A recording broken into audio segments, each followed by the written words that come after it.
bil huda wa dinil haqq liyudhhirahu 'ala ad-din kullihi walau karihal kafirun. Segala puji bagi Allah Jalla Jalaluh yang telah mengutus Rasulnya dengan petunjuk dan agama yang benar, agar Allah memenangkan agamanya di atas seluruh agama. Meskipun orang-orang musyrik membenci hal itu.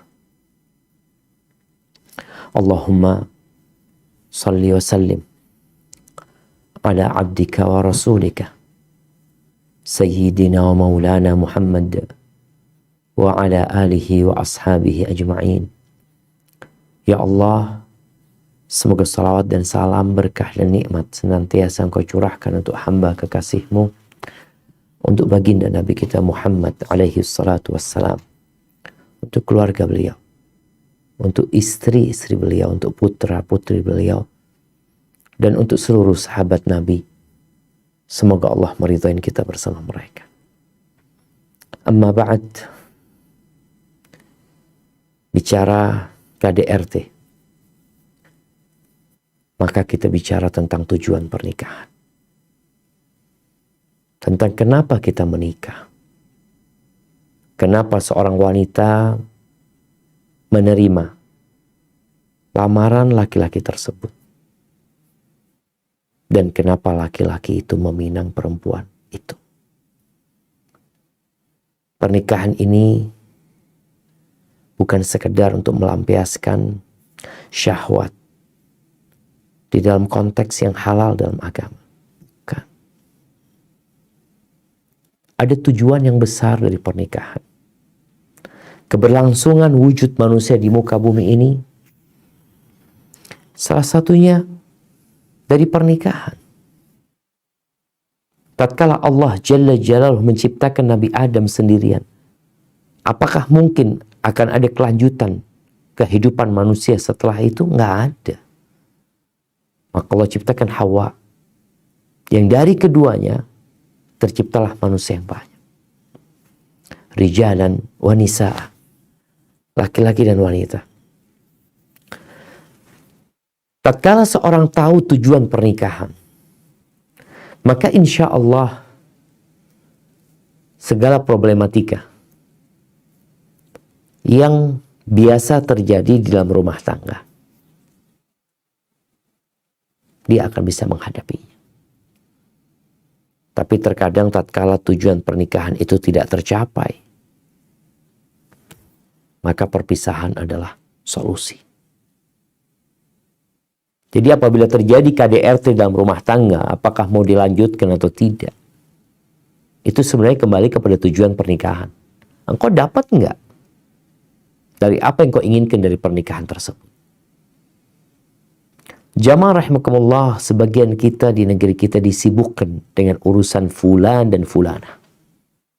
Fulan bercerai sama fulan, fulana diceraikan sama fulan, KDRT fulan ke fulan, ribut tiap hari baca berita itu, kepingin tahu bagaimana kelanjutannya. Coba kita baca Quran, berapa banyak pahala yang akan kita dapatkan. Coba kita beristighfar, berapa banyak dosa yang dihapuskan.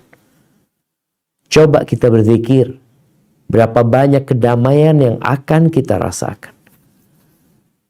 Tapi kita disibukkan dengan berita fulan dan fulana. Apa kata orang tuanya, apa kata keluarganya, apa kata pengacaranya, apa penyebab itu terjadi, mengapa sampai terjadi. Ahibati fillah, kita punya waktu terbatas. Ada hal penting yang seharusnya kita pikirkan. Ada perkara-perkara yang seharusnya kita pelajari. Kita renungkan. Kita ikutin. Bukan bicara fulan dan fulana. Tapi karena sudah terjadi dan kebanyakan orang itu suka dengan hal-hal yang tidak berguna. Hari ini kita akan berbicara tentang yang berguna. Kita akan bicara tentang bagaimana di dalam agama kita menyelesaikan masalah tersebut. Seorang menikah tujuannya adalah beribadah, mencari kawan, menuju kepada Allah Azza wa Jalla, mencari pendamping yang dapat mengingatkan tatkala kita lupa, memperbaiki tatkala kita salah, membangunkan tatkala kita tertidur, menghibur tatkala kita bersedih, menyemangatin tatkala kita malas. Dan perjalanan menuju kepada Allah, perjalanan yang panjang. Wallah, dunia ini jamaah hanya seperti orang yang tertidur kemudian dia bangun. Dia berada di alam yang berbeda.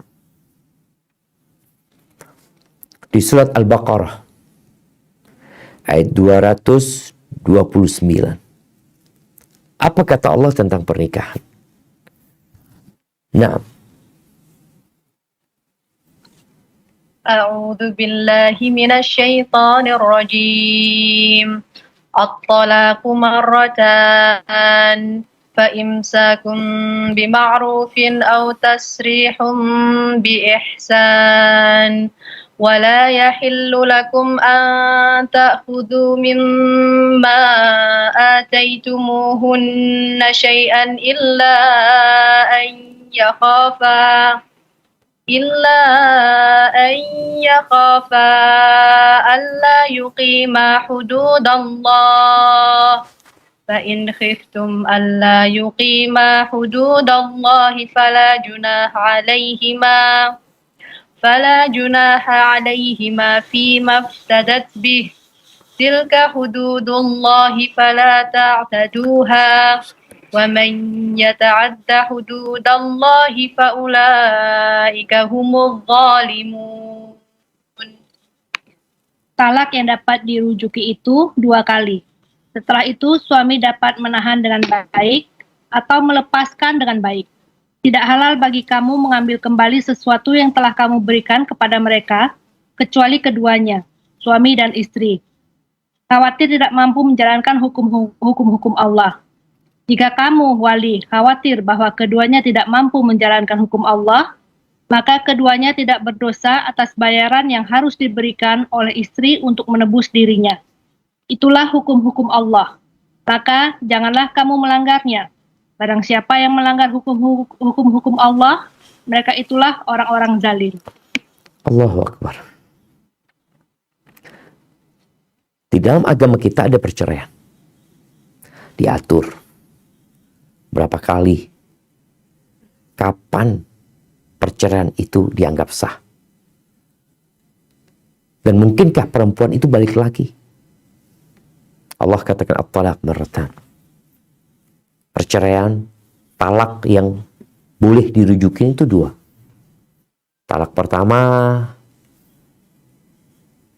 mereka berpisah, tapi ternyata mereka berubah pikiran, ingin memperbaiki.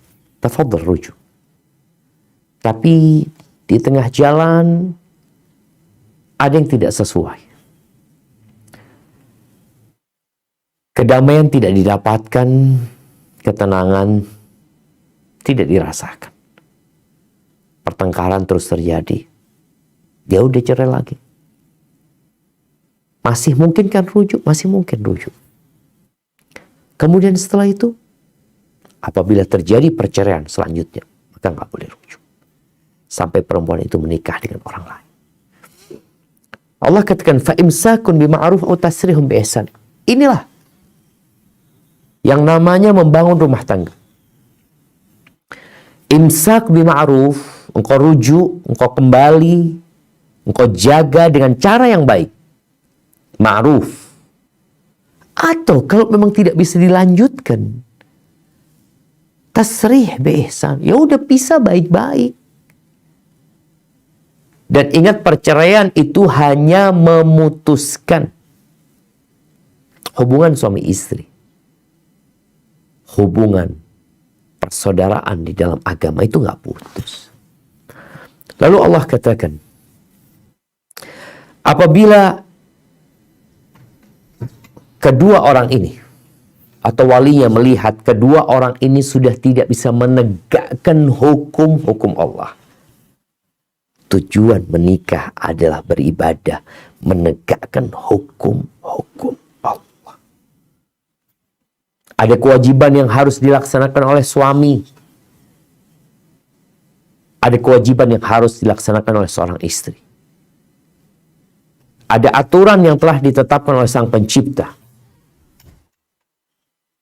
Maka apabila ternyata keduanya nggak bisa menegakkan hukum-hukum Allah, bukan tidak bisa bersenang-senang, tapi bicara hukum. Kalau bicara hukum ya kita harus belajar. Apa hukum-hukum Allah dalam rumah tangga? Engkau sebagai seorang suami, apa yang harus engkau lakukan? Engkau sebagai pemimpin, pemimpinnya nggak sholat, puasa enggak. Gimana nih? Ya dilihat istri masih mampukah memberikan nasihat kepada suaminya? Masih maukah dia terus mengajak suaminya kepada Allah Azza wa Jalla? Apa tidak? Kata Allah, kalau kalian takut mereka tidak dapat menegakkan hukum-hukum Allah, ya udah perempuannya gugat cerai, hulu, bayar. Dan Allah katakan, tilka hududullah. Ini aturan Allah. Hukum ini aturan Sang Pencipta, bukan buatan manusia. Engkau sejatinya tidak berhak membuat aturan yang sudah ditetapkan oleh Pencipta. Engkau siapa? Dan barang siapa yang melampaui hukum-hukum Allah, faulaika humul zalimun. Maka dia adalah orang-orang yang zalim. Taib ahibati fillah, di surat Ar-Rum ayat 21, Allah Jalla Jalaluh menyebutkan salah satu tanda-tanda keesaannya, kebesarannya, yaitu rumah tangga. Apa kata Allah? Nah, silakan dibaca. Wa min ayatihi خلق لكم من أنفسكم أزواجا لتسكنوا إليها وجعل بينكم مودة ورحمة إن في ذلك لآية لقوم يتفكرون. Dan di antara tanda-tanda kebesarannya ialah Dia menciptakan pasangan-pasangan untukmu dari jenismu sendiri, agar kamu cenderung dan merasa tentram kepadanya. Dan Dia menjadikan di antaramu rasa kasih sayang. Sungguh, pada yang demikian itu, benar-benar terdapat tanda-tanda kebesaran Allah bagi kaum yang berpikir. Allahu Akbar, jemaah. Nah, Allah menjadikan di antara kita mawaddah warahmah, cinta dan kasih sayang.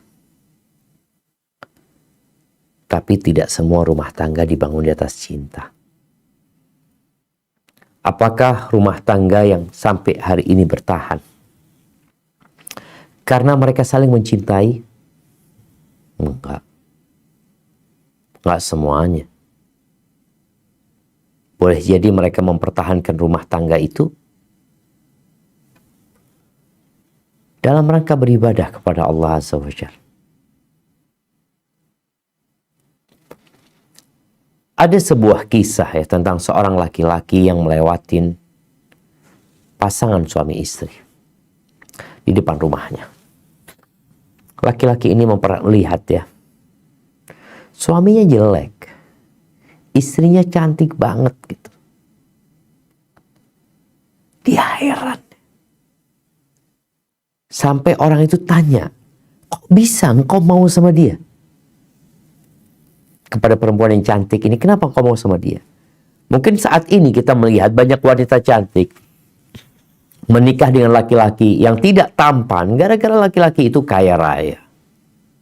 Karena biasanya banyak di antara wanita yang menikah karena harta. Dan laki-laki menikah karena kecantikan dan syahwat belaka. Ternyata ketika ditanya, perempuan ini mengatakan, aku berharap bersama suamiku masuk surga. Loh, kok bisa, kata dia. Nah, aku berharap suamiku bersyukur dapat perempuan seperti aku. Dan aku bersabar dapat laki-laki seperti dia. Orang yang bersabar dan bersyukur, itu masuk surga. Disinilah jamaah, tidak semua rumah tangga dibangun di atas cinta. Ada sebuah buku ya yang menarik sekali tentang bagaimana kesabaran para suami kepada istrinya. Kita kadang-kadang kalau bicara KDRT selalu tertuju kepada laki-laki yang menzalimin istrinya. Tapi ternyata banyak KDRT yang dilakukan istri kepada suaminya. Tapi suami sabar, istri yang nggak nurut, istri yang angkat suara, istri yang teriak-teriak, istri yang tidak bersyukur, yang nuntut sama suaminya. Karena kalau kita bicara KDRT, kekerasan dalam rumah tangga ini, ada yang sifatnya verbal. Tapi mungkin sebagian tidak merasakan itu. Umar bin Khattab radhiyallahu ta'ala anhu pernah didatangi seorang wanita. Jadi di kota Madinah itu ada seorang laki-laki yang terkenal banget kalau istrinya biasanya akan gugat cerai. Nama laki-laki tersebut Ibnu Abi Azrah. Akhirnya nama dia jadi buruk. Suatu hari dia ingin membersihkan namanya. Maka dia berangkat bersama salah satu kawannya untuk menjadi saksi ke rumahnya. Dia ngomong sama istrinya, "Kau cinta sama aku enggak?" Kata istrinya, "Udahlah, jangan bicarakan tentang masalah ini." "Enggak," kata suaminya. "Aku meminta dengan nama Allah. Kau cinta sama aku apa enggak?" Akhirnya kata perempuan ini karena diminta sumpah atas nama Allah lagi, akhirnya dia enggak. Maka dia pun laporan ke Umar bin Khattab. Jadi yang menyebabkan perempuan itu gugat cerai karena biasanya memberikan mahar mahal. Laki-laki kan males mau hidup sama perempuan yang gak cinta sama dia gitu loh. Akhirnya basa-basi aja di rumah, pikirnya dia kayak gitu. Akhirnya ketika dia laporan kepada Umar bin Khattab radhiyallahu ta'ala anhu, Umar memanggil sang istri. Ditanya, "Apakah engkau yang secara terus terang mengatakan kepada suami engkau tidak cinta sama dia?" Kata perempuan ini, "Ya Amirul Mukminin, innahu nasyadani billah." Wahai Amirul Mukminin, dia itu minta dengan nama Allah. Aku boleh dusta? Kata Umar bin Khattab, "Ikdzibi." Apa-apa engkau dusta. Ini termasuk dusta yang diperbolehkan itu antara suami istri dalam masalah cinta-cintaan, rayu-rayuan ini. Maka Umar mengatakan kepada dia, "Fa inna aqallal buyut allati tubna 'alal hub." Sedikit rumah tangga yang dibangun di atas cinta. Walakinnan nas yata'amaluna bil Islam wal ihsan. Tapi orang itu berta'amul karena agama gitu loh, karena dia muslim. Berapa banyak laki-laki yang mungkin sudah tidak hasrat lagi sama istrinya. Mungkin istrinya sudah tua, sedangkan dia masih ada keinginan gitu. Dia mungkin juga mau nikah lagi. Berat pikirannya. Akhirnya dia pertahankan rumah tangganya. Karena Allah perintahkan kepada dia untuk berbuat baik kepada para wanita. Wal ihsan. Ini tadi kita bermuamalah karena diperintahkan untuk ihsan. Bukan hanya kepada manusia, kepada binatang pun kita berbuat baik. Jadi rumah tangga yang ada yang kita lihat ini, yang mungkin di awalnya dibangun di atas cinta, kita dapat melihat ya, orang yang mungkin sebelum menikah sudah ada rasa cinta, bahkan kadang-kala sudah melakukan perbuatan dosa, lalu mereka ingin menutupin kesalahan mereka dengan menikah, lambat laun mereka bercerai juga kadang-kala. Mana cinta yang dulu ditebarkan? Mana kasih sayang yang selalu diumbar? Habis. Cinta itu seperti bunga yang apabila tidak disirami, dia akan layu. Yang apabila tidak diperhatikan, dia bakal mati. Maka ketahuilah bahwasanya tidak semuanya harus dengan cinta. Ada rahmah, ada kasih sayang, ada kesian. Kesian. Di situ ada tanda-tanda kebesaran Allah Azza wa Jalla. Ahibati fillah. Di surat An-Nisa ayat 35. Kita bicara hukum-hukum Allah. Supaya kita tahu nanti kalau KDRT engkau lanjutkan. Apa bisa? Apa kata Allah di An-Nisa ayat 35?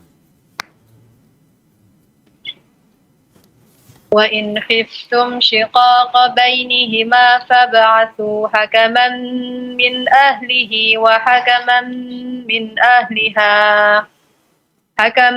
فابعثوا حكما من أهله وحكما من أهلها إن يريدا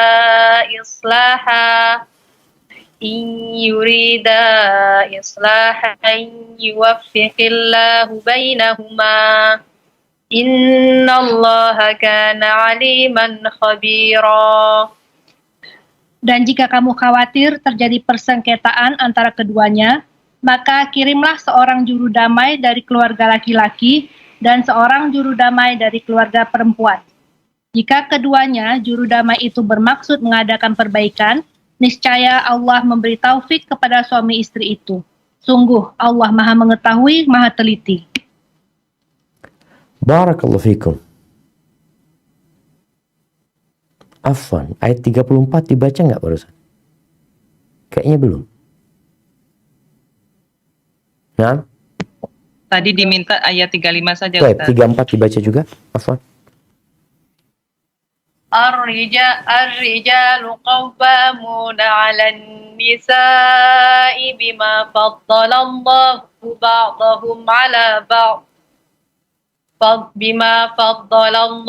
بعضهم على بعض وبما أنفقوا من أموالهم فالصالحات قانتات حافظات للغيب بما حفظ الله واللاتي تخافون نشوزهن فعظوهن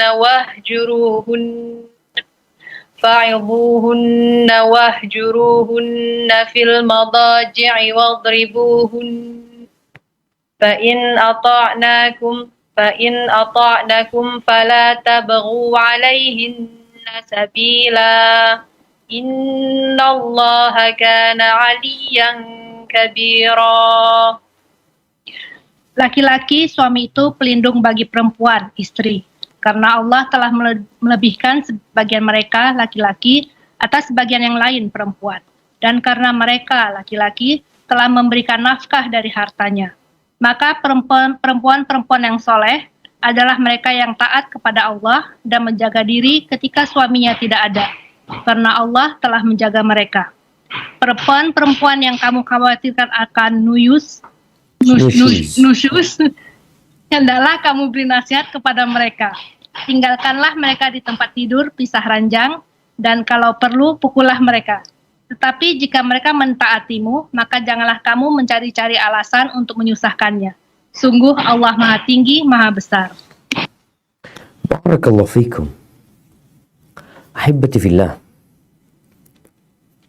Semua harus tahu dengan posisinya. Dan semua harus tahu tatkala terjadi sebuah permasalahan. Apa yang harus dilakukan? Allah menyebutkan dalam ayat yang baru saja kita baca di ayat 34 ya, 35. Tentang posisi suami. Suami itu pelindung. Suami itu pemimpin. Dia yang memberikan arahan. Istri wajib taat dan patuh sama suami. Ingat, ayat ini tidak menyebutkan bahwa suami itu benar selalu. Enggak. Tapi dia pemimpin. Dia manusia biasa yang mungkin melakukan kesalahan. Namun yang namanya pemimpin tetap harus diposisikan sebagai pemimpin. Karena apa dia jadi pemimpin? Karena dua hal. Yang satu dikarenakan Allah memberikan kelebihan kepadanya. Hak cerai ada di tangannya. Dan yang kedua, Allah mewajibkan kepada para suami untuk memberikan nafkah kepada istri. Kemudian Allah sebutkan tentang perempuan-perempuan yang taat, yang patuh dalam menjaga dirinya. Tatkala suami nggak ada, dia jaga kehormatan dirinya. Dia tidak memasukkan laki-laki, tidak berhubungan dengan laki-laki. Terus bagaimana dengan kondisi wanita yang ditakutkan nggak nurut, nusyuz, nggak taat, nggak melayani suami? Ada fase perbaikan. Yang pertama adalah fa'idhuhun. Berikan mau'idhah kepada dia. Berikan nasihat. Dengan cinta dan kasih sayang. Ini para laki-laki, ingat, apabila istrimu melakukan sebuah kesalahan. Yang terkadang kesalahan itu dimulai dari suami. Contoh nih yang banyak terjadi. Anda membaca sebuah permasalahan yang ditanyakan kepada para ulama ya. Tentang seorang istri. Yang dia bercerita tentang suaminya. Dia udah babak belur ya. Dia babak belur dipukul sama suaminya. Dia bertanya, aku ini punya suami. Suami aku ini, aku lihat dia suka kirim surat ya, kirim WA sama keponakannya yang belum nikah, keponakannya. Yang kata sang istri, aku melihat omongannya itu kayaknya nggak pantas gitu loh. Kecuali omongan itu dibicarakan antara suami istri. Ini menurut pandangan istri. Itu keponakannya sendiri. Ya kita nggak tahu apa sih omongan yang terjadi. Akhirnya sang istri cerita. Dia marah besar kepada suaminya. Dia teriak-teriak kepada suami. Padahal dia ngomong suamiku baik banget sebenarnya. Baik banget suamiku. Tapi aku emosi pada waktu itu. Marah ya. Karena suaminya melakukan perbuatan itu yang dalam pandangan dia. Itu hal yang tidak baik. Belum lagi ada beberapa kesalahan lain dari suami. Terjadi keributan besar. Akhirnya sang suami marah kepada istrinya. Maka dimasukkan istrinya ke dalam kamar. Dia cerita. Dikunci kamarnya. Dipukulin istri. Anak-anak dengar di luar. Ibunya teriak-teriak. Sampai selesai. Wajah. Dia sebutkan pokoknya semua. Perutnya dipukul. Semuanya dipukul sama suami. Si perempuan tanya, gimana yang lakukan suami? Nggak boleh gitu loh. Di dalam agama kita di sini disebutkan. Yang salah pertama siapa? Yang salah pertama umpamanya lakinya yang salah. Yang salah lakinya melakukan perbuatan dosa. Tapi ingat, jangan sampai kita mengingkari sebuah kemungkaran yang menyebabkan terjadinya kemungkaran yang lebih besar. Kita itu tatkala mengingkari kemungkaran, tujuannya bagaimana kemungkaran itu hilang. Atau paling tidak berkurang. Namun gara-gara istrinya teriak-teriak marah sama suaminya, akhirnya suaminya emosi, apa yang terjadi? Kemungkaran yang lebih besar. Makanya nasihat buat setiap orang yang hendak mengingkari kemungkaran, khususnya dalam rumah tangga, ketika istri melihat suaminya melakukan sebuah kemungkaran yang harus ditegur dan diperbaiki, tolong engkau belajar dan engkau pelajari apa yang seharusnya aku lakukan. Bukan hanya mengikuti bisikan jiwa yang senantiasa memerintahkan kepada keburukan. Tadi contoh kasus. Sang istri teriak-teriak sama suaminya, marah-marah sama suaminya. Apa yang terjadi? Kemungkaran yang lebih besar. Kemungkaran yang lebih besar. Suaminya merasa nggak salah. Dipukulin istrinya terus ditinggal. Nggak diantarkan ke rumah sakit, walau apa ditinggal sama suami. Pagi suaminya datang, dia keluar kota sudah. Ditinggal istri. Apakah itu yang diinginkan? Enggak. Yang diinginkan bagaimana sang suami berhenti berbuat dosa. Bukankah itu? Yang dilakukan suami dengan memukul, mungkar, dosa. Di sini Allah Azza wa Jalla memberikan arahan ya. Yang pertama, fa'idhuhunna. Kalau istri tetap nggak mau dengerin, udah dikasih nasihat, udah dibenerin, tetap aja nggak bener, ya udah pisah ranjang. Pisah ranjang ini penting untuk menunjukkan keseriusan kita memperbaiki. Wadribuhunna. Ini yang berkaitan dengan KDRT. Dan pukullah mereka. Ternyata memukul istri itu dalam Islam boleh dengan catatan. Yang pertama, pukulannya tidak melukai dan tidak membahayakan. Yang kedua, nggak boleh memukul wajah. Kata Nabi SAW, wala tadribil wajha. Jangan engkau memukul wajah. Wala tuqabbih. Jangan menjelek-jelekkan. Ini kalau bicara KDRT itu bisa dengan fisik, bisa dengan verbal. Jangan memukul wajah. Ini 1400 tahun yang lalu udah dijelasin. Nggak boleh mukul wajah. Nggak boleh menjelek-jelekan istrinya. Membuli istrinya. Dengan lisan. Taib. Itu catatan yang pertama. Tidak boleh melukai. Nggak boleh memukul wajah. Nggak boleh jelek-jelekin. Yang keempat nih. Diharapkan ada hasil. Karena tujuannya memperbaiki. Maka perlu mempertimbangkan apakah memukul akan memperbaiki istri atau tidak. Jadi memukul ini bukan karena emosi.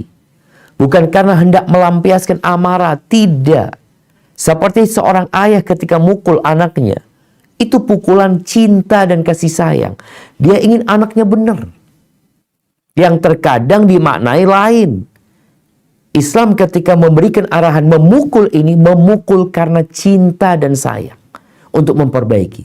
Sehingga nggak boleh memukul yang menyebabkan dia terluka, babak belur umpamanya. Enggak. Niat mau membunuh. Enggak. Tujuannya memperbaiki. Dan itu pun tadi ada pertimbangan. Kalau kiranya memukul akan menyebabkan dia malah gugat cerai, dia malah kabur dari rumah, dia malah semakin benci sama suami, jangan. Berarti nggak ada gunanya memukul. Sekali lagi tolong digarisbawahi di dalam agama Islam, memukul diperbolehkan dalam rangka memperbaiki. Dan di situ ada pertimbangan-pertimbangan dan catatan yang perlu diperhatikan. Kita bangga sebagai Muslim. Kita bangga dengan hukum yang Allah turunkan ini. Ingat, bukan tujuannya kekerasan. Tujuannya memperbaiki. Maka pukul dia di tangannya umpamanya supaya dia tahu. Ya. Bosnya aku serius. Tapi kok ternyata nggak ada gunanya, jangan. Apalagi di masa kini. Yang mungkin kau akan dilaporkan. Tadi akhirnya tujuan memperbaiki tidak tersalurkan. Atau tidak tercapai. Fa'in ata'nakum. Kata Allah, kalau taat sama kalian. Udah dikasih nasihat ya. Dia taat. Engkau jangan aneh-aneh engkau.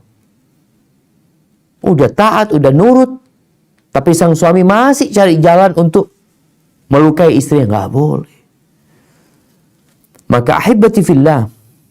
Allah Azza wa Jalla menyuruh para suami untuk menggauli istrinya dengan cara yang baik. Wa'ashiruhunna bil ma'ruf. Pergaulah mereka dengan cara yang baik. Bahkan Nabi SAW ketika haji wada ya. Bagaimana beliau mengingatkan para sahabatnya. Beliau di atas ketika di padang Arafah ya. Beliau mengingatkan mereka tentang wanita. Ittaqullaha fin nisa. Tolong bertakwalah kalian tentang urusan wanita ini. Fa innakum akhadtumuhunna bi amanillah. Wastahlaltum furujahunna bi kalimatillah. Kalian mengambil mereka ya dari orang tua mereka dengan keamanan, jaminan keamanan dari Allah. Engkau harus jaga tuh perempuan, engkau harus memuliakan tuh perempuan, harus memenuhi hak-hak itu perempuan, harus ngajarin itu perempuan, mendidik itu perempuan. Ketika engkau mengatakan gabil tuh, engkau mengambil itu perempuan. Jangan disia-siakan dia. Kau bakal ditanya sama Allah Azza wa Jal. Mungkin banyak laki-laki yang selamat dari jeratan hukum. Banyak laki-laki yang mungkin merasa istrinya butuh sama dia, sehingga dia melakukan banyak perkara yang sebenarnya tidak diperbolehkan. Dia santai. Kau bakal ditanya sama Allah. Dan tuh perempuan yang awalnya haram kemudian jadi halal buat dirimu, itu dengan kalimat Allah. Ini cuma pernikahan itu bukan budaya dalam agama kita. Ini sebuah hukum agama yang kau bakal dimintain pertanggungjawaban. Jadi diperbolehkan memukul tapi tidak melukai. Ibnu Abbas ditanya, apa pukul yang tidak melukai? Kata dia, ya sudah, dipukul tangannya pakai siwak umpamanya, pakai pensil umpamanya. Jamaah rahimakumullah. Ya. Kalau bicara memukul ini, maka hendaklah para suami tahu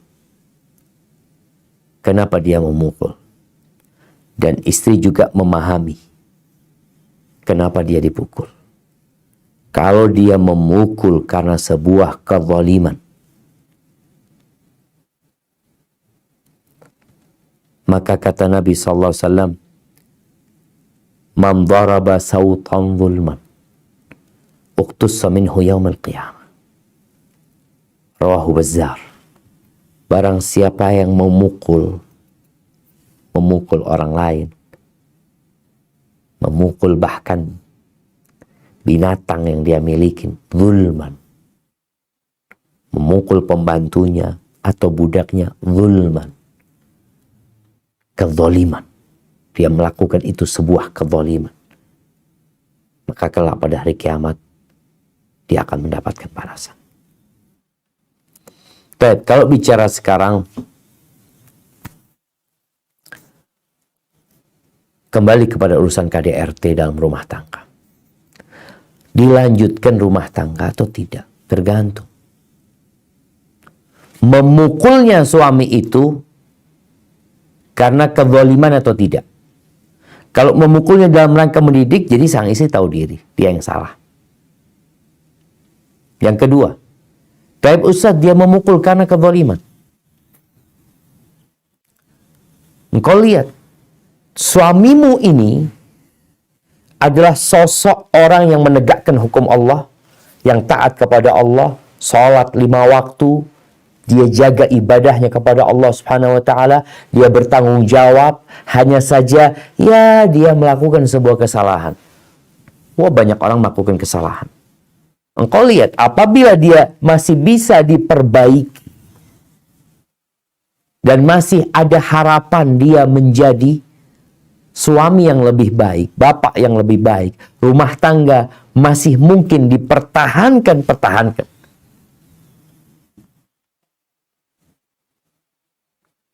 Kalau masih mungkin. Kisah seorang perempuan yang ditampar sama suami di wajahnya. Bayangin, jadi ketika berantem, kadangkala ini nasihat buat para wanita, ketika suamimu marah, kau diem, kau minta maaf. Oh, anak nggak salah, Ustaz, dia ini salah, masa anak diem? Dia salah, oke? Dia berbuat maksiat, betul? Apa tujuanmu? Memperbaiki dia, bukan menambah kacau rumah tangga. Jangan mengingkari kemungkaran yang menimbulkan kemungkaran yang lebih besar. Engkau ingin menyelesaikan masalah tanpa menimbulkan masalah. Maka nasihat Nabi SAW, kalau seorang marah suruh diam. Dan Abu Darda menyebutkan kepada istrinya, kalau aku marah, kau diam. Kalau aku sedang emosi, engkau diam. Kenapa? Karena orang marah nggak bisa dikasih nasihat. Dan orang marah nggak bisa ngasih nasihat. Dia itu sedang bermasalah dengan dirinya. Kok kita malah meladenin? Makanya sampai ada sebuah istilah di dalam bahasa kita jemaah, bahasa Jawa, sing waras ngalah. Yang sehat itu ngalah. Yang waras itu ngalah. Kalau engkau berpikir nggak dia orang baik, Ustaz. Ya Masya Allah, dia jaga sholatnya. Dia taat sama Allah. Ana berharap dia bisa kembali ke jalan yang benar. Afadhal dipertahankan. Urusannya engkau yang akan menjalani kehidupan ini. Tapi tatkala engkau tidak mampu, nih jamaah ada kesalahan, ada dua kesalahan ya. Ada kesalahan terhadap istri, yang di situ istri biasanya emosi ya, marah. Tapi ada kesalahan suami yang mungkin gak ada hubungannya sama istri. Dia tidak tersakiti, tapi sang suami melanggar aturan sang pencipta. Suaminya gak sholat. Suaminya gak sholat. Suaminya berbuat maksiat, memang bukan kepada dirinya. Maka kalau suami nggak sholat, engkau boleh tanya, dilanjutkan apa pisah? Kita kadangkala berpisah sama suami karena emosi kita. Kita bukan marah karena Allah Subhanahu wa Ta'ala. Kita marah karena diri kita. Jarang orang marah karena Allah Azza wa Jalla. Kebanyakan mereka gugat cerai karena marah sama Allah. Enggak, suaminya kadang-kala suaminya nggak berbuat dosa kadang-kala. Karena menurut dia suaminya melukai dirinya. Suaminya kadang-kala nikah lagi sesuai dengan syariat. Dia merasa dizalimin sama suaminya. Enggak, suaminya nggak menzalimin. Engkau marah karena nafsu. Itu terjadi. Tapi tadi kalau suami nggak sholat di sini, seharusnya engkau kasih nasihat dia. Ketika dia nggak benar, udah aku pisah sama engkau. Masa aku mau hidup sama suami yang tidak sholat? Kalau tadi suami KDRT mukul, engkau mau berpisah sama dia, boleh-boleh aja engkau berpisah. Tapi kalau masih bisa diperbaiki, engkau pertahankan. Dan jamaah, kita ini jangan mencampuri rumah tangga orang lain. Kisah tadi seorang wanita, ada tadi kasus yang dia dipukulin sama suaminya, babak belur dia jamaah. Dipukulin sama suaminya. Ketika ketemu sama orang tua, dia tidak cerita bahwasanya dia habis dipukulin suaminya. Karena dia masih berharap suaminya bisa lebih baik. Maka ini kembali kepada yang menjalani rumah tangga. Kalau engkau berharap masih bisa dilanjutkan, kau lanjutkan dan perbaiki suamimu. Ahibati fillah, manusia itu asalnya baik. Tapi terkadang ada bisikan setan yang menyebabkan dia jadi buruk. Oleh karena itu Allah cinta sama orang yang tobat. Senang banget sama orang yang tobat. Walaupun dia habis membunuh 100 orang. Kalau dia bertobat kembali kepada Allah, Allah terima. Allah terima. Allah maafkan dia. Innallaha yaghfiru dzunuba jami'a. Allah mengampuni semua dosa dia. Maka sekarang kembali. Engkau yang merasakan KDRT itu, tapi sekali lagi tolong, kesalahan suami itu bukan hanya kesalahan terhadap dirinya. Boleh jadi engkau punya suami membuat kesalahan sama Allah Azza wa Jal. Dan engkau melihat kemungkaran itu terjadi. Suami nggak sholat subuh, bangun pas mau kerja, sholat dia sebelum kerja. Ramadan nggak puasa dan engkau pertahankan rumah tanggamu gara-gara perut dan yang di bawah perut kadang-kala. Lupa engkau tujuannya menikah dan menegakkan hukum-hukum Allah Azza wa Jal. Kemudian jamaah rahimakumullah. Di masa Nabi alaihi salatu wassalam, ada seorang wanita yang tahu-tahu Nabi mau keluar salat subuh atau setelah salat subuh, ada perempuan ini. Perempuan itu katanya namanya Jamilah binti Ubay bin Abi Salul. Dia menikah sama Thabit bin Qais bin Syammas. Ada riwayat bahwasanya Thabit ini mukul istrinya. Dan memang kan diperbolehkan dalam agama memukul, tapi tujuannya memperbaiki. Nabi SAW menyebutkan suami yang mukul suaminya bukan suami yang baik sebenarnya. Ketika ada tahapan-tahapan yang harus dia lewatin. Si Jamilah ini, ada riwayat yang menyebutkan suaminya mukul dia. Yang kedua, suaminya ini jelek. Sehingga dia nikah itu terus terang dia merasa nggak nyaman sama suaminya. Nggak ada kedamaian. Suaminya itu kalau kumpul sama orang selalu dia yang paling jelek. Kalau jalan sama orang dia yang paling kelihatan jelek. Sedangkan Jamilah namanya aja Jamilah, cantik Jamilah ini. Akhirnya dia datang kepada Nabi SAW. Dia mengatakan, ya Rasulullah, aku nggak bisa lagi hidup sama Thabit sudah. Nggak bisa udah ya Rasulullah. Aku itu tidak mencela dia sebenarnya dalam urusan agama, dalam urusan dunia. Dan enggak ya Rasulullah. Cuma masalah aku takut kufur setelah Islam ini. Takut dia nggak melayani suaminya dengan baik. Takut dia tidak menjalankan tugasnya dengan baik. Padahal tujuannya adalah menegakkan hukum Allah. Maka kemudian Nabi SAW memanggil suaminya. Dan menyuruh perempuan itu mengembalikan kebunnya, maharnya. Dan diterima oleh Thabit. Akhirnya terjadi perceraian itu. Jadi di masa Nabi SAW terjadi perceraian. Gara-gara KDRT. Menurut beberapa riwayat. Boleh berpisah. Tapi yang ingin mempertahankan, pertahankan. Dan ketika banyak suami yang mukul ya. Ini Anda akan bacakan hadisnya. Bagaimana tatkala Rasul sallallahu tatkala turun ayat ini ya, di mana diperbolehkan laki-laki memukul istrinya dalam rangka ingat memperbaiki, bukan menzalimin istrinya. Akhirnya Nabi alaihi salatu wassalam beliau mengatakan kepada para sahabatnya, tadi malam banyak perempuan-perempuan yang datang ke rumahnya Nabi SAW. Mereka mengadukan suaminya karena suaminya memukul mereka. Lalu Nabi SAW mengatakan, mahum bi khiyarikum, mahum bi khiyarikum, au bi khiyarihim. Mereka bukanlah laki-laki yang baik yang memukul istrinya. Bukan laki-laki yang baik. Tapi sebagian mereka masih mempertahankan suaminya karena boleh jadi ya masih dapat diperbaiki suaminya, dan boleh jadi memukul itu karena suaminya sedang khilaf. Dan insya Allah apabila dilanjutkan dengan tujuan menegakkan hukum-hukum Allah, mendekatkan diri kepada Allah Azza wa Jal, semoga rumah tangganya berubah menjadi lebih baik lagi. Jadi intinya semua dikembalikan kepada rumah tangga masing-masing. Yang kedua, bahwasanya kesalahan suami itu bukan hanya yang berkaitan dengan istri. Boleh jadi dia berbuat kesalahan kepada Allah Azza wa Jal, yang itu seharusnya menjadi pertimbangan oleh istri atau bahan pertimbangan untuk berpisah sama suaminya. Kalau suaminya tetap tidak mau berubah menjadi lebih baik lagi. Urusan makan, urusan perut, ingat, yang kasih rezeki istri, anak, itu bukan bapak dan bukan suami, tapi Allah Jalla Jalaluhu. Wa man yattaqillah yaj'al lahu makhrajan. Barang siapa bertakwa kepada Allah, pasti Allah berikan kepadanya solusi.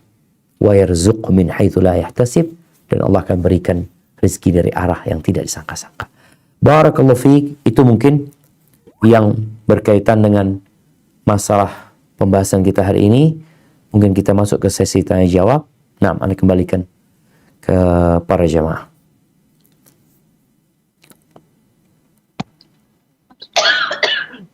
Assalamualaikum Ustaz, barakallahu fiik. Waalaikumsalam warahmatullahi wabarakatuh. Ahlan wa sahlan, tafadhali. Nah, Ustaz. Ustaz, kalau dalam keadaan seperti itu yang sudah diketahui suaminya selingkuh terus KDRT dan KDRT-nya sudah berlangsung beberapa kali gitu Ustaz. Sebagai orang tua apakah boleh dalam hukum Islam untuk memaksa anaknya untuk berpisah Ustaz? Barakallahu fiik. Jazakumullah khairan. Masya Allah, barakallahu fiik. Ya jamaah, kembali kepada tujuan pernikahan tadi yang disebutkan. Kalau sang anak hendak mempertahankan rumah tangganya, kenapa engkau berharap suamimu jadi lebih baik? Kalau benar ada harapan tersebut, tadi suaminya nggak sholat jadi sholat, suaminya berzina kemudian berhenti berzina, dia bertobat kepada Allah Azza wa Jalla, suaminya memukul kemudian berhenti memukul karena itu sebuah kezaliman, maka rasa ya boleh-boleh aja dia mempertahankan rumah tangga. Bagaimana kalau orang tuanya memaksa dia berpisah? Apabila memang kelanjutan rumah tangga itu akan membahayakan anaknya, maka hendaklah anak mematuhi orang tuanya. Tapi kalau enggak, ini hanya pertimbangan yang boleh jadi iya, boleh jadi tidak, maka mungkin sang istri punya pilihan tersendiri. Di dalam agama kita, apabila terjadi perceraian ya, Kemudian sang istri mau balik. Kadang-kadang kan ada bapaknya yang melarang. Enggak, engkau jangan baik lagi sama dia.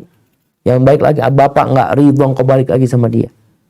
Padahal sebenarnya suaminya yang menceraikan itu ya berubah gitu loh. Mau jadi lebih baik. Maka Allah melarang. Fala ta'duluhunna. Jangan dilarang mereka untuk balik. Terus sekali lagi jamaah. Kita ini kadang-kala kalau membaca berita. Sebenarnya yang diberitakan itu yang ingin kita mendengarnya. Kadang-kala bukan sebuah hakikat dan kenyataan dan realita yang terjadi. Maka apabila itu terjadi dalam rumah tangga kita, momennya anak kita, dan kita tahu dengan pasti apa yang terjadi, kita kasih arahan gitu. Dan kalau tujuannya sudah duniawi, maka dia akan merasakan bagaimana laknat dunia ini. Karena dunia ini terkutuk. Jadi orang tua hendaklah tetap memposisikan diri sebagai orang tua yang ingin kebaikan buat anaknya, dia kasih arahan kepada anak. Hadza wallahu a'lam bissawab.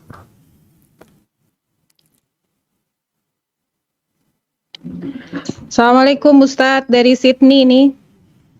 Barakallahu fiik. Naam, tafadhali. Ya, ada pertanyaan Ustadz, bagaimana kalau suami yang memang bukan memukul, tapi kalau bicara itu keras, kencang, dan menyakitkan istri gitu Ustadz. Apakah itu termasuk KDRT? Karena menurut istri dolim juga Ustadz. Jazakallah khair. Masya Allah, barakallahu fiik. Naam, ahibbati fillah. Allah Azza wa Jalla mengatakan wa'ashiruhunna bil ma'ruf. Pergaulilah istri kalian itu dengan cara yang ma'ruf, dengan cara yang baik. Dan Nabi SAW mengatakan al-kalimatut tayyibah sadaqah. Kalimat yang baik itu sedekah. Dan orang yang paling berhak mendapatkan kalimat yang baik itu adalah keluarga kita. Kemudian Allah mengatakan wa qulu lin-nasi husna, katakan kepada umat manusia perkataan yang baik. Bagaimana sekarang dengan suami yang ngomongnya kasar, yang suka menjelek-jelekan? Nabi melarang wala tuqabbih, jangan jelek-jelekin. Engkau akan dihisab dengan apa yang kau ucapkan. Engkau menyakiti istrimu, menyakiti ibu anak-anakmu. Sedangkan kau ingin memperbaiki istrimu, Allah sudah kasih tuh cara, tips, kiat-kiat gimana memperbaiki istri. Fa'idhuhunna. Kata Allah, kasih mau'idhah. Kasih nasihat yang baik. Setelah itu pisah ranjang. Bukan teriak-teriak, marah-marah, memaki-maki. Enggak. Muslim itu enggak kayak gitu. Kalau dikatakan, apakah itu masuk KDRT? Iya, masuk KDRT. Jadi kekerasan itu boleh jadi sifatnya fisik, boleh jadi sifatnya lisan, verbal. Makanya para ulama menyebutkan, kapan perempuan boleh gugat cerai? Apabila dia melihat di dalam suaminya, dia benci sama, baik itu dengan rupa suaminya, atau dengan karakter suaminya. Dia boleh gugat cerai gitu. Tapi ingat, cerai itu adalah solusi terakhir. Apabila masih bisa diperbaikin. Dan boleh jadi masalahnya di istri. Enggak Ustaz, yang salah suami. Oke, yang salah suami. Kenapa suami bisa seperti itu? Dia berbuat salah. Dia akan dihisab dengan apa yang dia katakan. Ma yalfidhu min qawlin illa ladaihi raqibun atid. Tidak ada yang keluar dari lisan melainkan ada malaikat yang mencatat dan memeriksanya, mengumpulkannya. Kelak pada hari kiamat yang paling banyak memasukkan orang ke neraka itu hasaidu alsinatihim.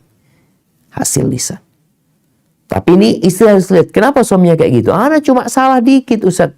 Ya udah, engkau berusaha untuk tidak berbuat salah. Ketika suami marah, engkau berusaha untuk diam, tidak menjawab. Dalam rangka apa? Memperbaiki suami. Dan boleh jadi masalahnya, engkau salah pilih suami. Engkau tidak ikutin aturan agama. Sebagian ulama, subhanallah jemaah, itu dapat istri yang, ya Allah ngomongnya pedes. Suatu hari dia di rumah, ada tamu datang, kawannya dia. Tamunya ini mendengar bagaimana istri ngomongnya buruk sama suaminya. Ditanya, kenapa engkau nggak ceraikan dia? Apa kata suaminya ini? Aku takut ini adalah karena dosa-dosa yang aku lakukan. Semoga ini menghapuskan dosa-dosaku. Dan aku juga khawatir kalau aku menikah lagi takut dapat yang lebih buruk dari ini. Ya sudah, aku sabar dengan yang ada. Subhanallah jemaah. Jadi intinya, apakah itu KDRT? Nah, itu sebuah KDRT, walaupun hanya sekedar dengan lisan, tapi perlu diketahui apa penyebabnya dia melakukan itu. Disinilah peran istri memperbaiki suaminya. Istri itu punya sesuatu yang dapat menenangkan suami. Insya Allah. Barakallahu fikna.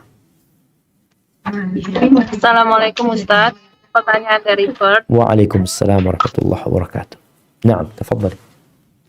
Cara seorang istri menegur atau mengingatkan suami tanpa mengurangi rasa hormat jika suami kurang dalam beribadah, Ustadz, seperti sholatnya, terus tidak membaca Al-Quran. Kadang-kadang anak-anak suka bertanya, kenapa ayahnya seperti itu? Harusnya bagaimana, Ustadz, untuk menjelaskan ke anak juga, Ustadz? Jazakallahu khairan.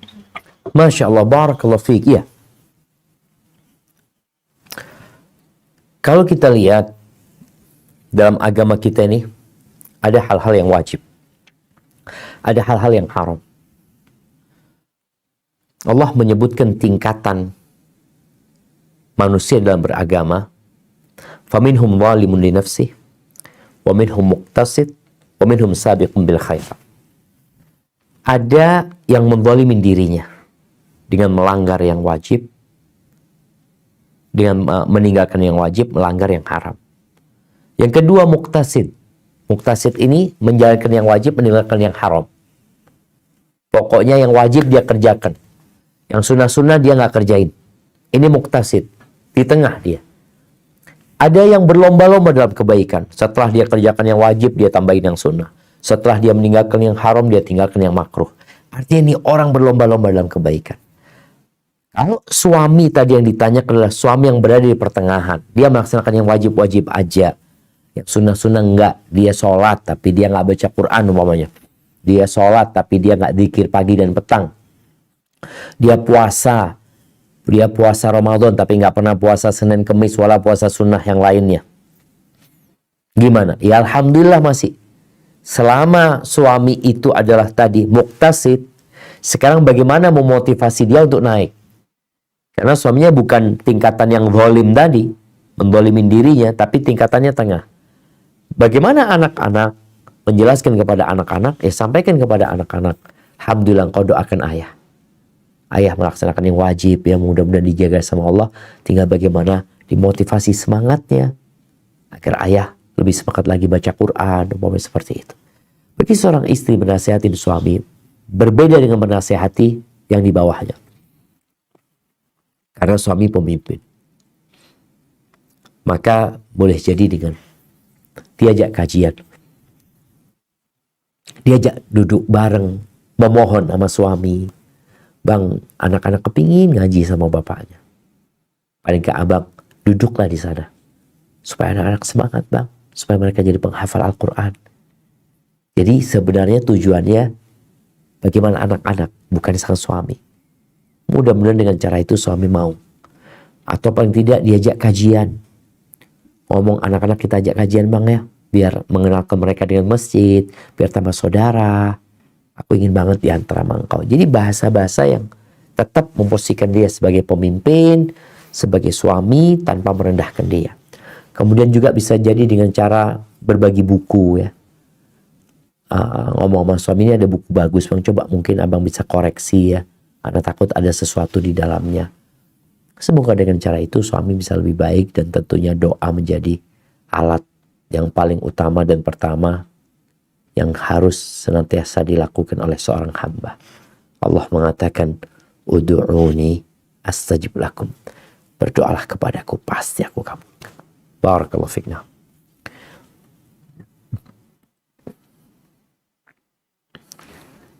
Bismillah, Assalamualaikum warahmatullahi wabarakatuh, Ustaz. Waalaikumsalam warahmatullahi wabarakatuh.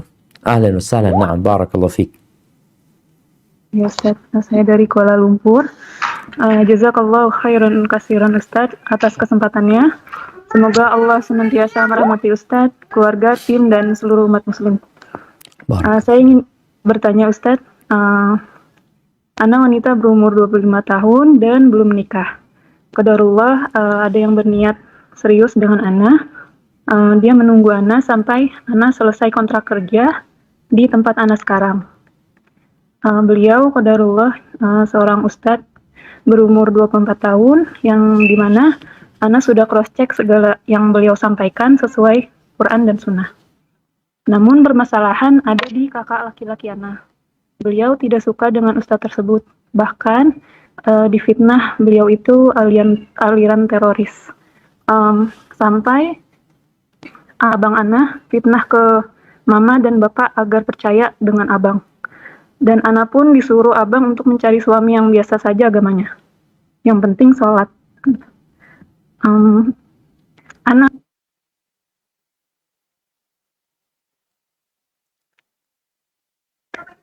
Nah, Afan terputus barusan. Bisa diulangin? Iya. Tadi abang menyuruh Ana untuk mencari suami yang biasa saja agamanya. Yang penting sholat. Dari Ana, jujur Ana tidak mau demikian karena belajar dari orang tua Ana yang bercerai sejak Ana kelas 1 SD. Ayah begitu keras dengan ibu secara verbal, fisik, dan lain sebagainya. Ditambah mama yang suka membangkang dengan ayah Ana. Baiknya Ana harus bagaimana Ustaz? Insya Allah Ana sudah yakin dengan orang yang ingin datang tersebut. Masya Allah. Jazakallahu khairan katsiran. Masya Allah, barakallahu fiik. Barakallahu fiik. Naam jamaah. Masaibu qaumin 'inda qaumin fawaid ya. Musibah yang menimpa orang lain itu kita seharusnya ambil pelajaran. Seperti tadi disebutkan bagaimana sang anak ya trauma lah dengan pernikahan yang tidak berbasiskan agama yang kuat, akhlak yang mulia ya. Ya kemudian dia berharap mendapatkan pasangan yang agamanya bagus dan akhlaknya mulia. Baik, bagaimana sekarang sikap yang harus diambil? Yang pertama yang akan menjadi wali adalah ayahmu. Maka engkau perlu menjalin komunikasi baik sama ayah. Kalau tadi dikatakan oleh kakak mungkin ya, oleh abang, bahwasanya dia takut adiknya jadi teroris. Adiknya mungkin mengikuti aliran yang menyimpang. Dan itu karena cinta sebenarnya. Biasanya anak-anak ya yang baru ngaji kelihatan pakai jenggot ini itu ditegur sama orang tuanya. Karena mereka cinta. Mereka takut anaknya jadi teroris. Nah, sekarang tugasmu bagaimana menyampaikan kepada ayah bahwasanya ustadz ini tidak seperti yang disampaikan. Mungkin secara penampilan oke lah. Kalau orang berjenggot, mungkin cingkrang. Itu kan biasanya di framing inilah teroris kayak gitu. Kau sampaikan, kau datang kepada ayahmu dan terus berdoa memohon kepada Allah Subhanahu wa taala, dan semoga dengan cara itu ayahmu bisa menerima. Karena yang diperlukan oleh wanita ini adalah walinya, dan walinya bukan abangnya, walinya adalah ayahnya. Ketika nanti mereka tidak mau menikahkan, wanita ini boleh menggugat jamaah, menggugat orang tuanya sendiri sebagai wali, karena tidak mau menikahkan dengan orang yang kufu sebenarnya, sepadan dengan dia. Apalagi kalau bicara ini yang ditentang itu masalah agamanya gitu, padahal dia orang yang baik. Maka mungkin itu yang bisa ditempuh. Apalagi kalau kondisinya memang ayah dan bunda udah pisah, dan biasanya ya tadi ketika mereka berpisah mereka tidak banyak yang mungkin perhatian kepada anak-anaknya kurang. Maka nasihat ana, engkau datang kepada ayah, kalau bisa tulis surat sama ayah ya.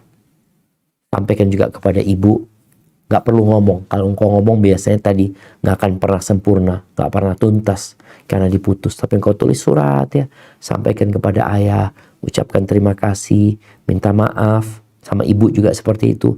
Lalu di akhir engkau berharap bahwasanya laki-laki pilihannya ini insya Allah adalah orang yang soleh, dan engkau sudah istikharah, engkau sudah mencari tahu tentang dia, Adapun tuduhan mungkin tentang dia ini, sampaikan, mungkin bisa ditanyakan kepada yang lainnya.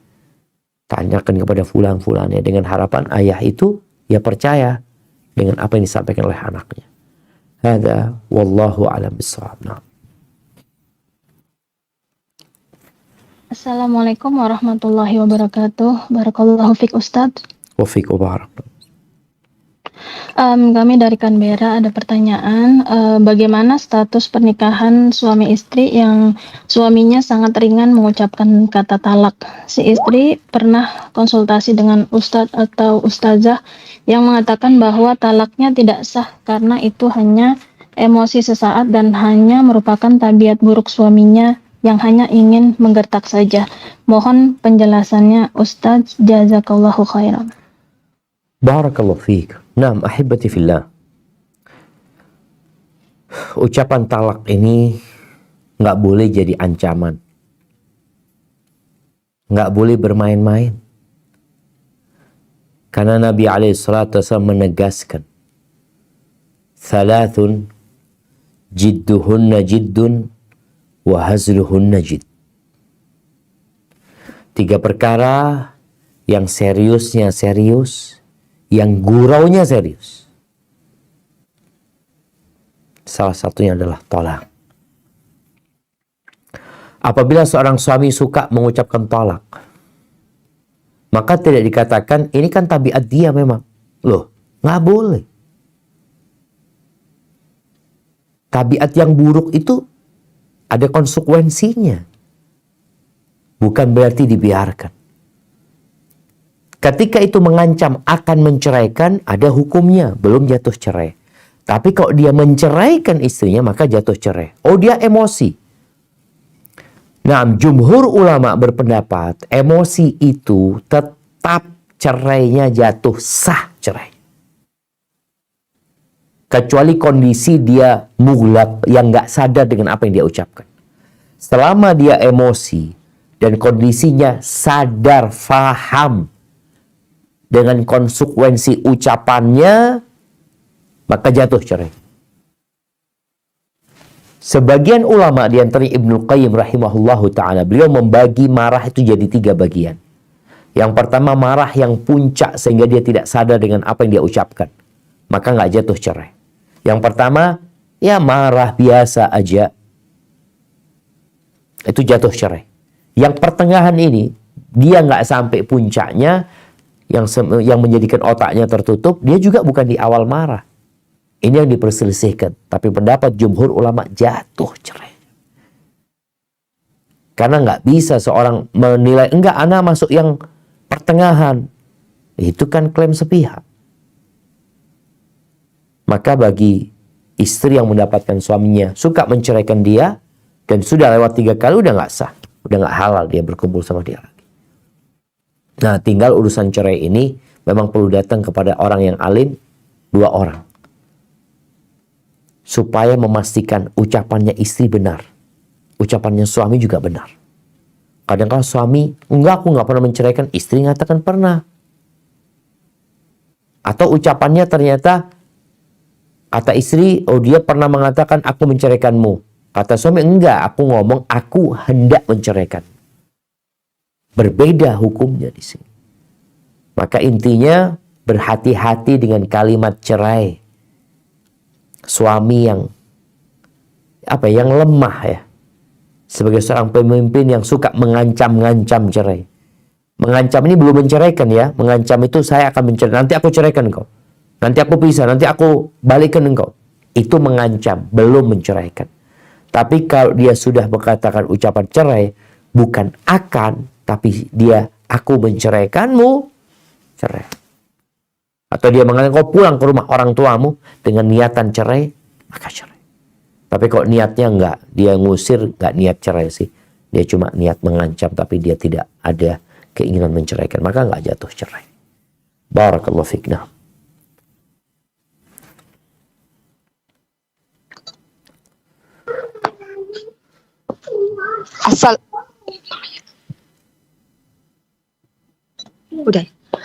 Assalamualaikum warahmatullahi wabarakatuh.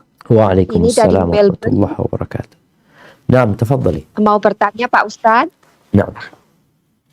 Ya, ini ada cerita seorang suami yang dulunya nakal. Terus sekarang dia sudah bertobat, sudah insaf, sudah baik. Tetapi istrinya masih sering mengingat, mengungkit-ungkit, dan kemudian menjadi kayak pertengkaran, kayak membahas masa lalu. Dan istrinya kemudian minta cerai. Apakah itu diperbolehkan atau tidak Pak Ustadz? Atau harus bagaimana istrinya Naam. bersikap? Terima kasih. Assalamualaikum warahmatullahi wabarakatuh. Boleh jawab dia. Masya Allah, barakallah fiik. Naam, jemaah rahimakumullah. Apa sikap sang istri? Bolehkah dia gugat cerai? Ketahuilah jemaah, tujuan pernikahan di awal Anda ingatkan adalah beribadah kepada Allah. Kita di dunia nggak lama. Semua kesenangan yang kita rasakan berbalut dengan kesedihan. Semua kenyamanan yang kita dapatkan berbungkus keletihan. Semua rasa manis yang terasa di bibir bercampur dengan rasa pahit. Itu kehidupan kita. Jadi kalau bicara tujuan kita adalah mendekatkan diri kepada Allah, beribadah kepada Allah, kembali tadi, apakah di rumah tangga itu sudah tidak dapat ditegakkan hukum-hukum Allah? Kalau sudah nggak dapat, ya udah, gugat cerai. Tapi kalau ternyata dapat ditegakkan hukum-hukum Allah, jangan nurutin setan. Pakai perempuan mana saja yang minta cerai tanpa alasan yang syar'i, maka haram dia mencium bau surga. Karena perempuan ini begitu mudahnya gugat cerai. Karena perasaan dia. Tapi kalau dia gugat cerai karena Allah, ini perbedaannya di sini. Perempuan istrinya Thabit, dia mengatakan, aku takut kekufuran setelah Islam ini. Karena dia tidak melayani suaminya dengan baik ya. Gara-gara dia memang, nggak pasang. Maka tujuannya adalah menegakkan hukum-hukum Allah.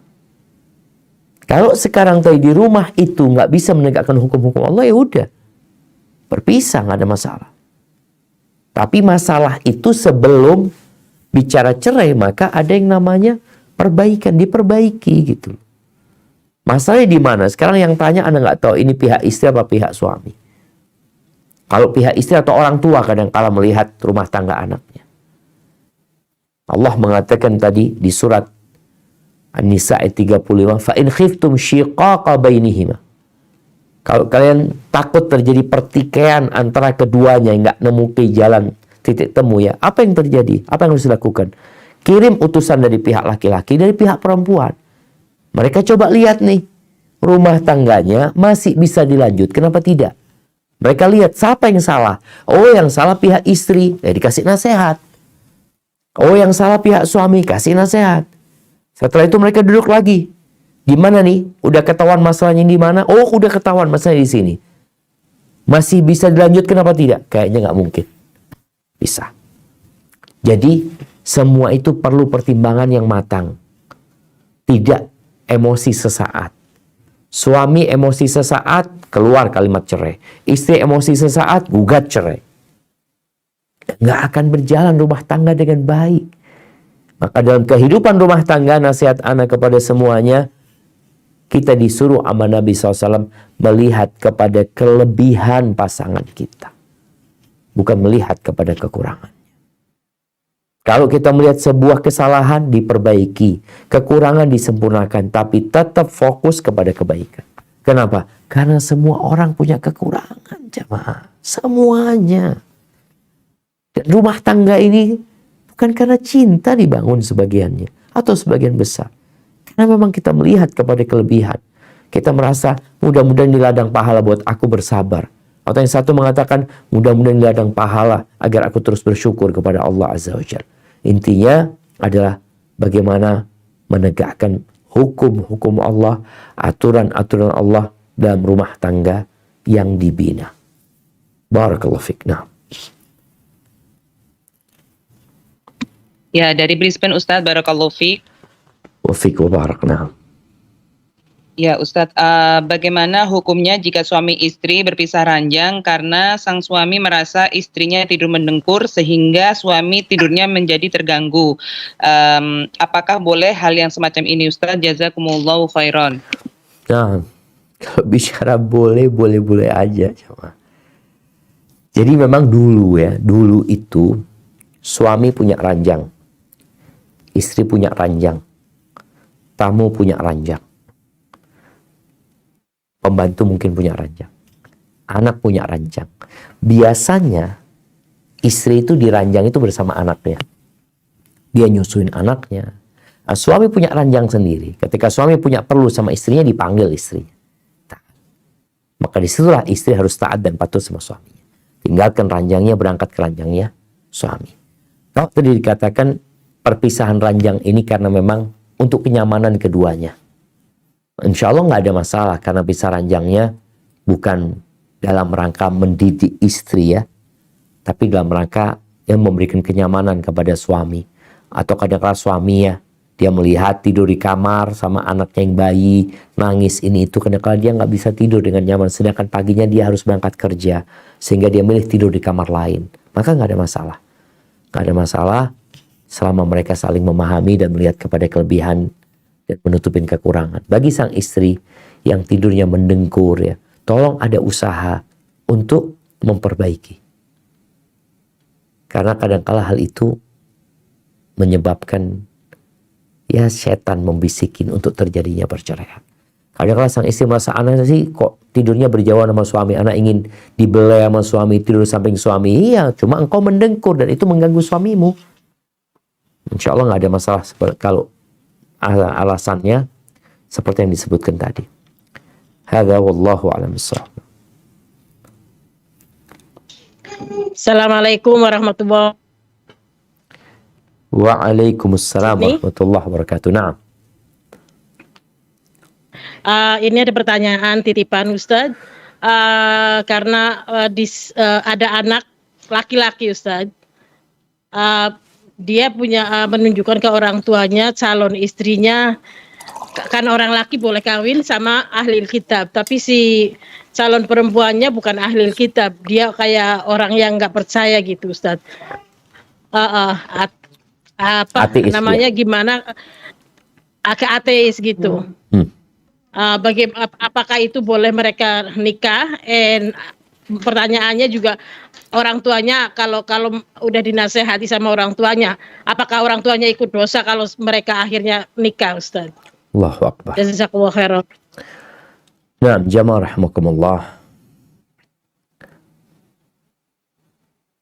Ketika Nabi SAW menyebutkan kriteria wanita yang dinikahi.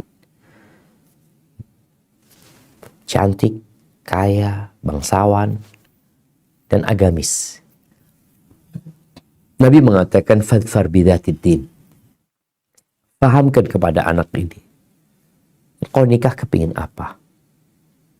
Kalau engkau nikah ingin kebahagiaan, ingin keberuntungan dan kesuksesan, Nabi berpesan alaihi salatu wassalam, dzatuddin, yang agamanya baik. Karena ini berkaitan dengan anak-anak, berkaitan dengan dirimu. Bayangin ya, kalau si perempuan itu adalah tadi dikatakan dia ahlul kitab tapi yang kayak Islam KTP lah. Dia ahlul kitab tapi yang nggak ngurus sama agamanya, bahkan mungkin sudah keluar dari agamanya menjadi ateis. Kira-kira bagaimana dengan anak-anak? Apakah sang suami siap mendidik istrinya? Atau malah dia yang akan ditarik sama istri? Jadi kalau bicara ahlul kitab masih boleh. Tapi kalau dia bukan ahlul kitab, tadi seorang yang ateis ya, maka nggak boleh. Maka rasa yang perlu dilakukan orang tua memberikan nasihat, membuka cakrawala itu anak, membuka kemungkinan resiko ya. Jadi di dalam sebuah perusahaan besar itu ada kajian resiko. Resiko itu dilihat gimana nanti anakmu nggak sholat, nggak percaya sama Allah. Engkau sendiri bukan laki-laki yang taat. Tapi kalau ternyata perempuan itu yang hendak dinikahin dia mau masuk Islam ya, kemudian sang suami siap untuk mendidik perempuan tersebut, ahlan wa sahlan. Tapi kalau tidak, ya udah, nggak boleh. Kalau apalagi tadi disebutkan dia adalah orang yang ateis. Orang tua bagaimana? Dia sikap orang tua memberikan nasihat. Kalau anaknya tetap setelah dikasih nasihat, ya orang tuanya nggak dapat dosa karena dia sudah memberikan arahan. Dan laki-laki memang nikah kan nggak perlu wali, dia bisa menikah gitu loh. Barakallahu fiik. Nah. Assalamualaikum Ustaz, pertanyaan dari Pot lagi. Waalaikumsalam Afwan. warahmatullahi wabarakatuh. Nah. Afwan, di luar tema Ustaz. Bolehkah orang yang sudah sepuh sholatnya di jamak Ustaz? Dikarenakan kondisinya yang susah untuk ke kamar mandi gitu. Jalannya sudah agak berat gitu Ustaz. Masya Allah, barakallahu fiik. Nah, jamak sholat ini kondisional ya, Ma. Kalau dikatakan orang sepuh ya, boleh nggak puasa seumur hidup. Karena dia nggak mampu puasa lagi sudah. Bukan karena waktu itu aja nggak puasa, tapi seumur hidup dia nggak puasa. Kalau bicara sholat, bolehkah dia dijamak? Tadi kondisional.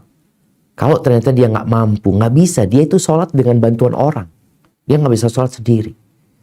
Kemudian ketika nggak dijamak, akan berpotensi tadi dia harus wudhu karena dia pakai pempes umpamanya, harus diganti pempesnya. Yang ini membutuhkan orang lain dan tidak semua waktunya mampu gitu loh untuk melakukan itu. Artinya apalagi hal itu kadang-kala memberatkan kepada orang lain karena dia sendiri udah nggak mampu, secara kewajiban dia nggak bisa gitu untuk melakukan itu. Maka insya Allah ketika dia memang nggak mampu, silahkan dijamak, tetap dia jaga sholatnya. Dan ada cara jamak sebenarnya, jamak suri, jamak yang tidak jamak sebenarnya. Ini mungkin cara yang lebih baik ya kalau orang itu mau. Karena kadang-kala menghadapi orang tua ini sulit. Bagaimana cara jamaknya? Sholat duhur dijamak sama asar ketika mendekat waktu asar. Ini sholatnya orang yang kena istihadah ya. Perempuan yang kena istihadah itu, darah istihadah, dia boleh jamak terus sholatnya, tapi jamak suri sebenarnya. Jadi sholat duhurnya itu ditarik ke sebelum asar. Umpamanya asar itu jam 3. Dia sholatnya itu jam 3 kurang 10 menit umpamanya. Atau jam 3 kurang 14 dia sholat, kemudian dia tunggu beberapa menit masuk waktu asar. Baru dia sholat asar. Jadi sebenarnya dia sholatnya tetap tepat waktu. Tapi seakan-akan dijamak. Mungkin itu yang lebih baik. Sekali lagi, itu kalau menghadapi orang tua yang mau ya diajak untuk lebih baik. Karena ada orang tua, ya Allah, macam-macam orang tua ini. Ada yang curhat sama anak, Ustadz, anak punya ibu ini, Ustadz, ya Allah, dia bisa ke toilet ya, ambil wudhu, tapi sholatnya tidur gitu. Padahal dia bisa berdiri, dia bisa duduk.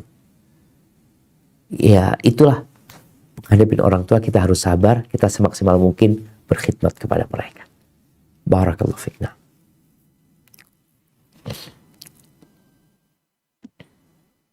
Assalamualaikum warahmatullahi wabarakatuh, Ustadz dari Kuala Lumpur. Waalaikumsalam warahmatullahi wabarakatuh. Naam, tafadhali. Mohon penjelasannya yang sesuai syar'i, perbedaan kategori talak 1, talak 2 dengan talak 3. Masya Allah. Barakallahu fiik.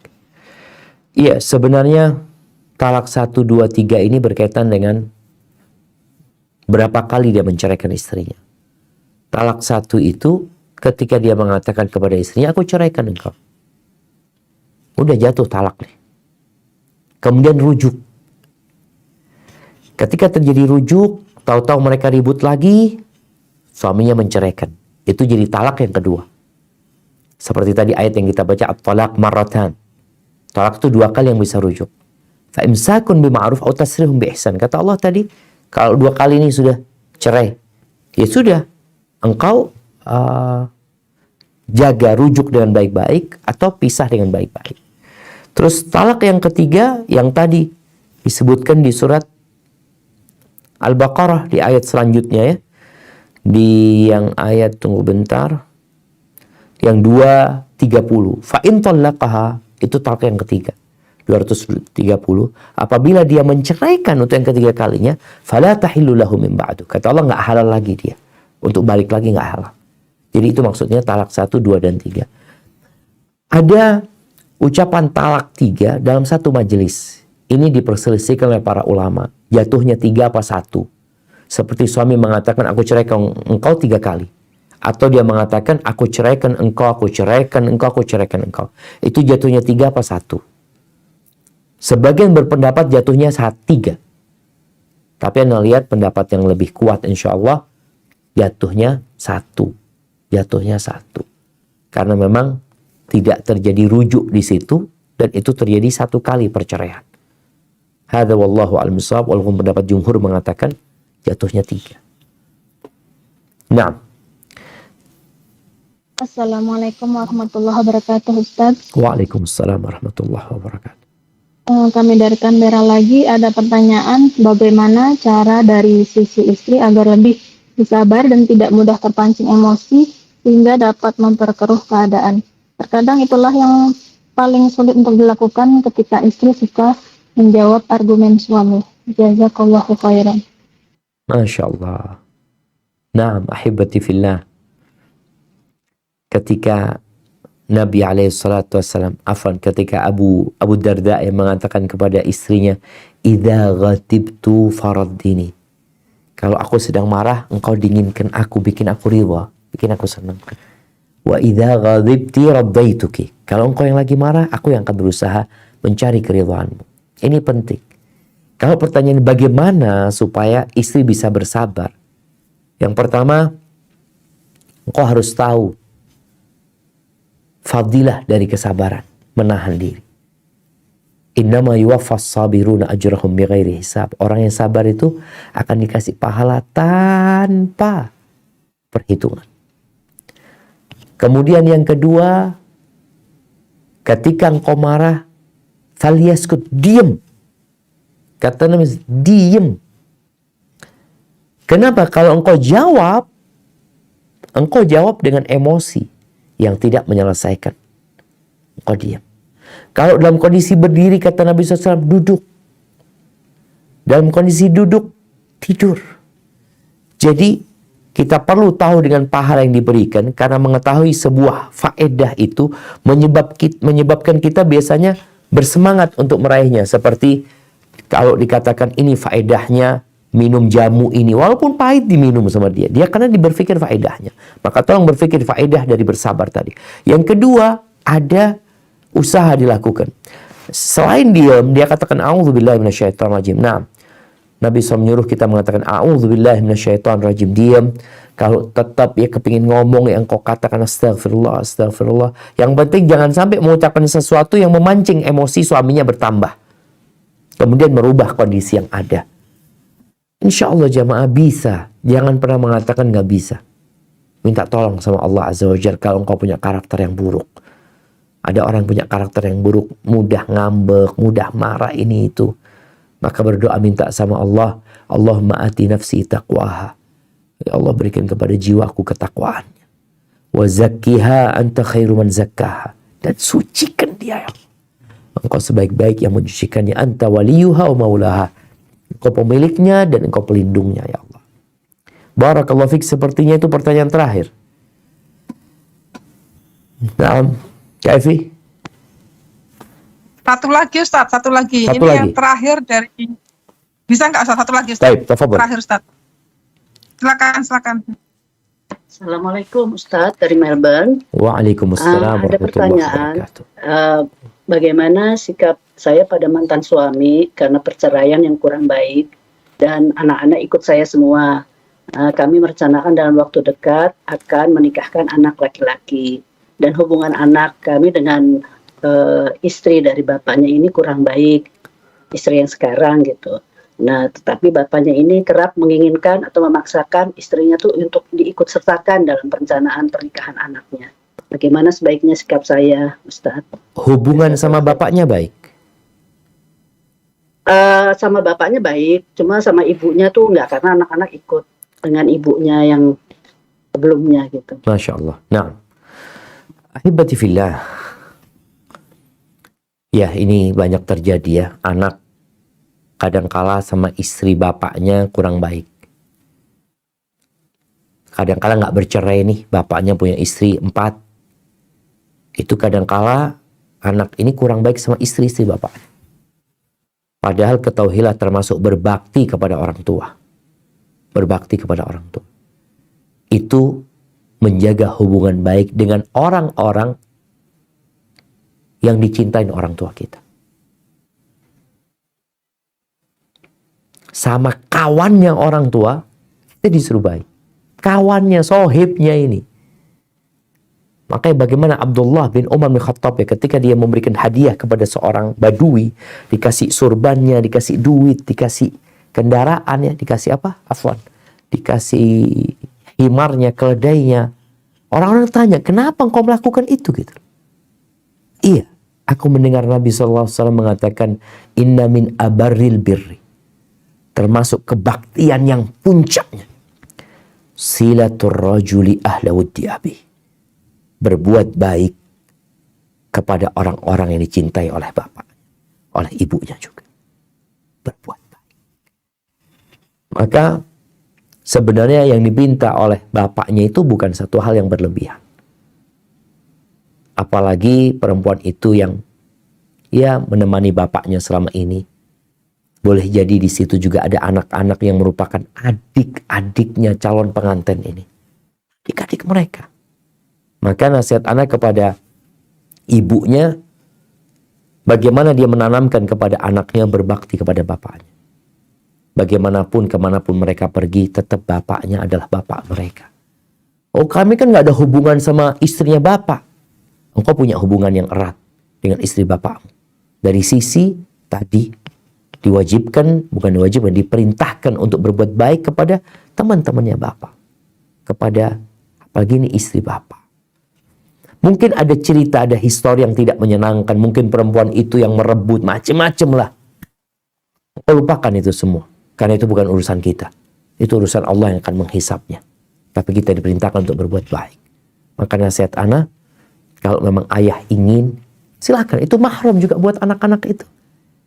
Dan bagaimana seorang ibu ini berusaha untuk berbuat baik tetap kepada mantan suaminya. Dan mantan suami berbuat baik kepada mantan istrinya. Subhanallah, Sahal bin Sa'ad As-Sa'idi. Dia punya istri banyak. Dia bercerai tapi sama mereka.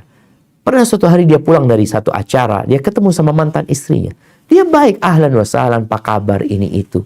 Sudah, yang putus ingat. Yang putus dengan terjadinya perceraian. Itu hubungan pernikahan. Tapi hubungan silaturahim gak pernah putus. Karena itu ada hal yang diperintahkan sama Allah Azza wa Jalla. Barakallahu fiik, itu mungkin dapat Anda sampaikan. Kurang lebihnya mohon maaf. Sampai berjumpa kembali. Semoga senantiasa dalam lindungan ilahi. Wassalamualaikum warahmatullahi wabarakatuh.